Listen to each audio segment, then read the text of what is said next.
welcome back sa ating channel na Nature Trap. So ito mga matindi-tinding tanong to at medyo controversial. Kasi turo tayo ng turo kung anong tama, tapos baka magturo tayo ngayon ng mali. Pero sanang ma-misunderstood nung nanonood na itong title. Kung sakaling ilagay ko dito, ang title ay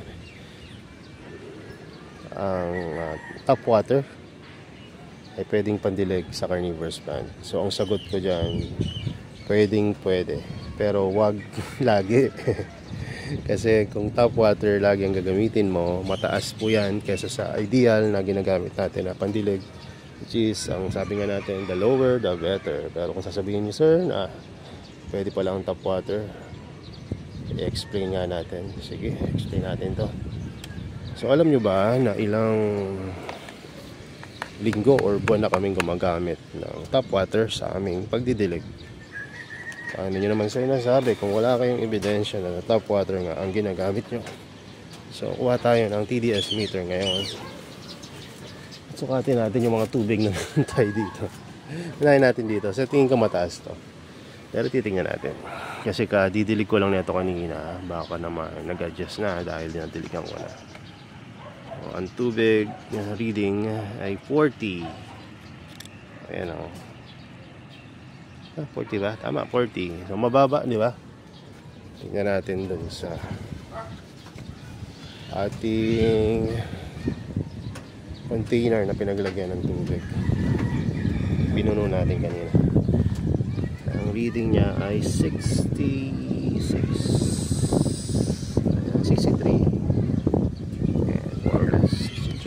Taas na, di ba?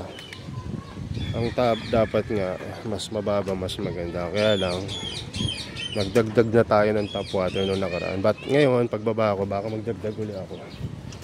So aangat na naman yung reading yan. Alam niyo, overnight na kami nagpupuno ng tubig ng top water. Dahil kasi pag top water ang ginagamit namin, pinadadaan pa rin namin sa yung 4-stage filter, yung murang filter lang.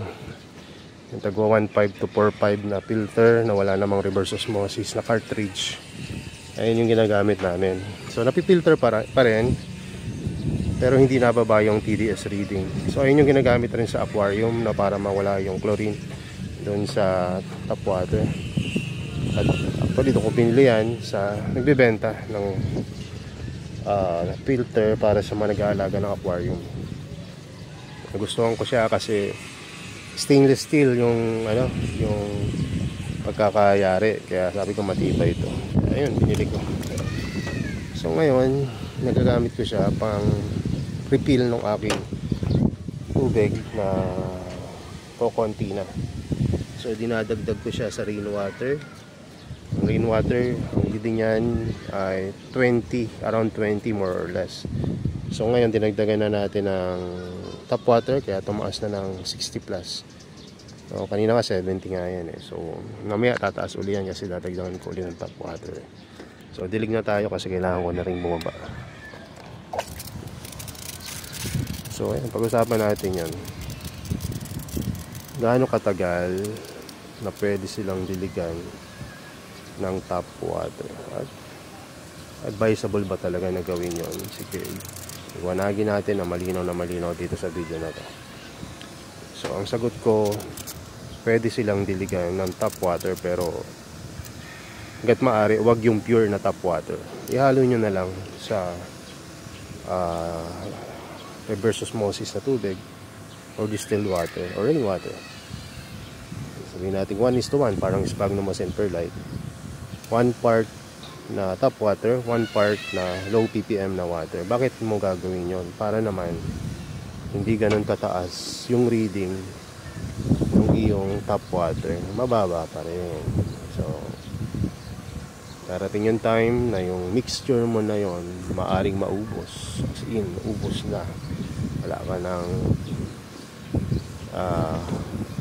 sabihin natin wala ka na mapagkuhaan ng distilled and reverse osmosis water, wala ka na ring rainwater.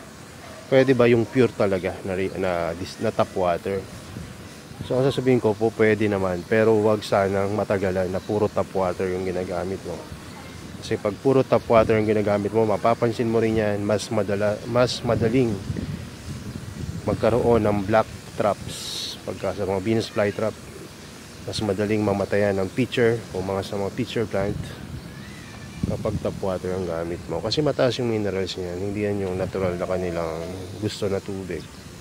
Kung may option ka naman, kung kaya naman, wag mong didiligan talaga ng tap water. Pero kung tulad namin, napakarami nyo ng halaman, no, ito ginagawa namin yan ngayon, hinahaluan namin ng tap water yung aming mga rainwater para lang mapagkasya, tumagal pa, ma-extend pa, na mayroon kaming pandilig na medyo mabababa. Pero yun nga, ang sabi ko sa inyo, sa time na wala na talaga kayong option, pwede naman kayo gumamit talaga ng tap water, no? Pero kung magagawa nyo pa rin na i-chlorinate nyo yan bago nyo gamitin, mas maganda. Yung tipong i-imbak nyo sa drum, tapos after 2 to 3 days nyo nagagamitin, ayun, pwede yun. Kung sasabihin nyo naman, sir, ba pwede ba yung hindi na dechlorinated? Pwede rin naman. Kesa naman matuyo yung halaman nyo, gumamit na rin kayo ang kahit hindi dechlorinated. Kaya nga lang, masama yun sa halaman nyo, pero hindi naman mamamatay agad. Para saan ba ang paggamit ng tap water? Gamit lang talaga yan sa mga emergency, pag talagang walang-wala na kayong makuhaan ng low ppm na tubig. So, kung tanong nyo naman, lalo na sa mga baguhan, bakit naman sir kailangan pala talaga na rainwater ang gamitin nyo, or distilled water, or reverse osmosis para sa mga carnivorous plant? Dahil ang carnivorous plant, basic na information to, kailangan talaga nila ng mga low minerals na medium, low minerals na water. Kasi ayun talaga yung kanilang hinahanap sa nature. Nabubuhay sila hindi sa matabang lupa, kundi sa nutrients deprived soil, no? Or low ppm na medium, tulad ng sphagnum moss and perlite. Kaya wala kayong makikita na BFT na nakatanim sa loam soil. Kung may makita kayo, baka kulay itim na yon. Kasi mamamatay yung iyong halaman kapag sa ganong klase ng medium moss sila itatanim. So, pwede ba na gamitin ang tap water na pandilig? Pwede kung wala ka na talagang option. Pero kung may option ka pa, wag kang gagamit ng tap water. Sabi nga, masisira ang buhay ng Venus flytrap. So, kung may option pa, kung kaya pa ng budget, sige, distilled, gamitin. Kung hindi kaya, gusto magtipid tulad ko, gawin niyo rin yung ginagawa ko. Half part rainwater, half part tap water. At kung hanggat maaari, dechlorinated, huwag yung may chlorine na tap water, para less harmful sa ating mga halaman. Pagka kayo nagdidilig na ng pure tap water, ay mapapansin nyo rin sa halaman nyo yan, hindi sila ganun kasaya sa tap water na pure. At meron ka ba kapag tuwing nagdidilig tayo nyan?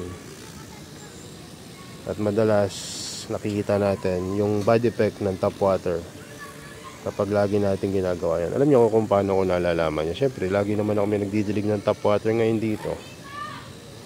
Nakikita ko na yung mga problema na hindi ko nakikita dati, nararanasan ko tuwing gano'n ang ginagawa ko. Hindi naman sila namamatay totally, pero may mga issue na gusto mo man masolusyonan, eh hindi, dahil ang problema mo, eh yung binibigay mo sa kanya palagi, tap water.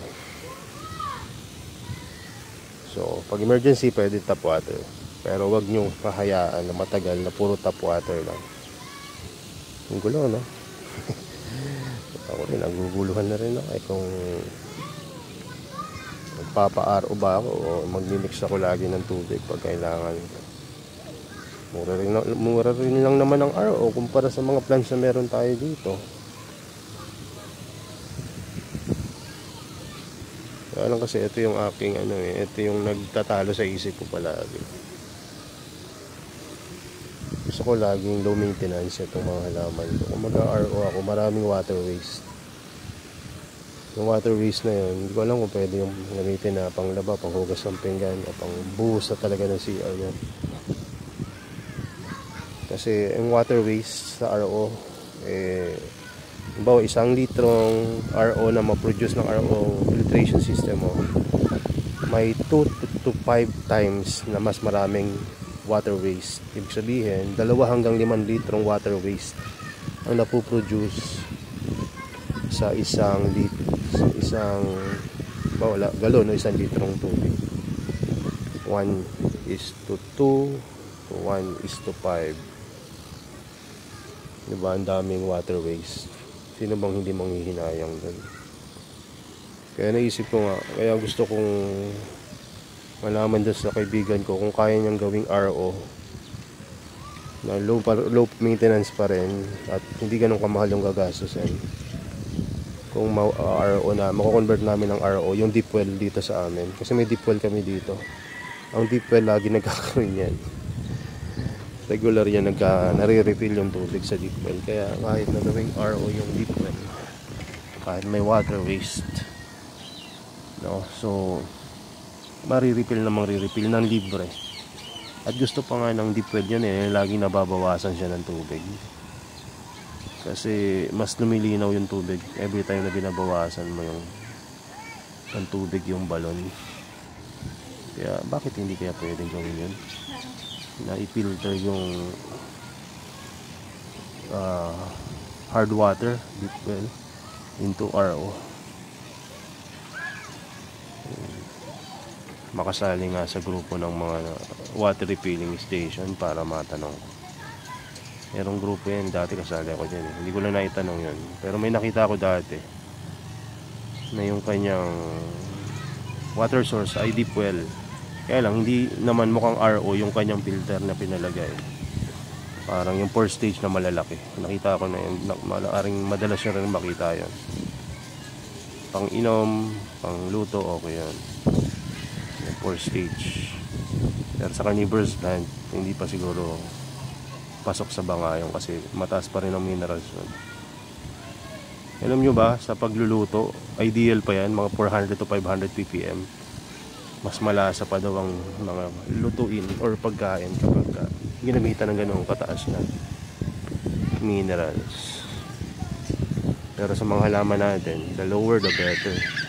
Kung kaya mong pa 0 or up to 12 ppm ang pandilig, edi maganda. Pero sa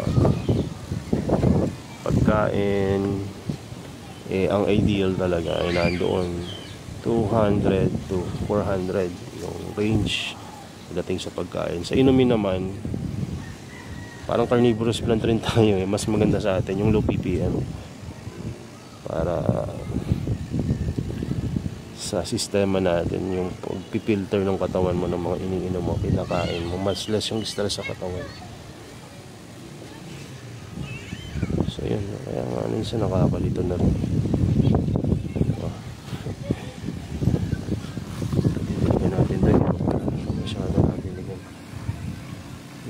Ng tubig dito banda kanina.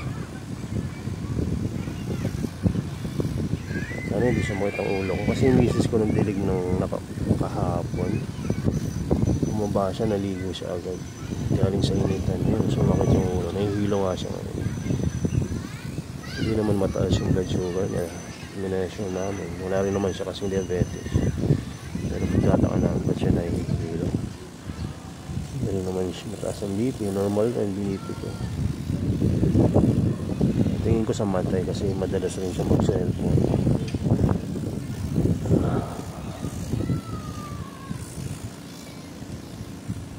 Ayan, matapos. Yung daming mga Bormani dito. Gusto kong paramihin dyan yung hampin, yung red na Bormani. Tagal ko nagkaalaga ng carnivorous plant na magpagparami ng Bormani tsaka hampin. No, marami naman, kaya lang kalat, hindi siya kumpul tulad dun sa iba. Nang gagaling talaga nila magtanim ng Bormani.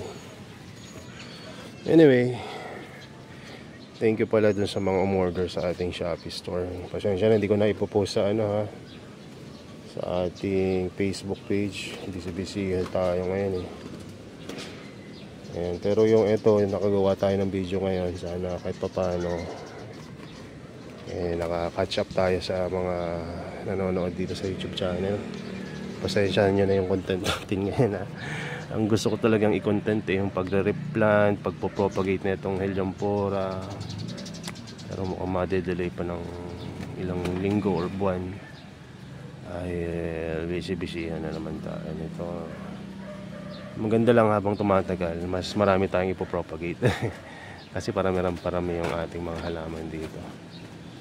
Ayan, so hopefully nasa mabuti kayong kalagayan. Sana alagaan nyo yung kalusugan nyo kahit na wala kayong sakit ngayon. Alagaan nyo para hindi pumunta dun sa punto na kailangan nyo magpagaling. Mag-alagaan natin yung kalusugan natin habang manageable pa. Kasi may mga kakilala ako matitindi ng mga sakit at tindi na yung naging resulta sa kanila. Nakakalungkot pagka yung isang parents nagkasakit ng gano'n. Pero sa amin okay pa naman kami. Kaya lang may mga iba na talagang sana matulungan din natin. At hopefully ay gumaling sila. At yung mga nawalan ng mga mahal sa buhay ngayon, may mga kaibigan ako sa carnivorous plant na nawalan ng mga mahal sa buhay. Hopefully makaka-recover kayo. Pag-pray rin namin kayo na malampasan niyo yung mga challenges na kinakaharap nyo ngayon. So yun lang at salamat sa panonood at sana maging ayos rin yung ating kalagayan ngayon. Tulad na lang kailangan natin ating inaalagaan. So yun lang, God bless and bye bye.